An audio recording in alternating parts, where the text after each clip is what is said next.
Егер өзіңізде немесе балада жөтел болған жағдайда алоэ ферс пен натрий хлоридін пайдалана отырып ингаляция жасауға болады. Үйде ине ұстамайтын болғандықтан натрийдің банкасын осылай ашуға тура келді. Көлемі 1:1.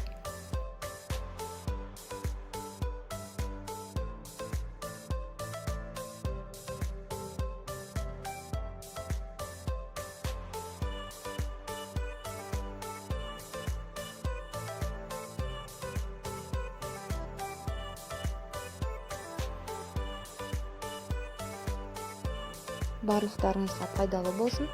Көп балалы анадан сіздерге лайфхак.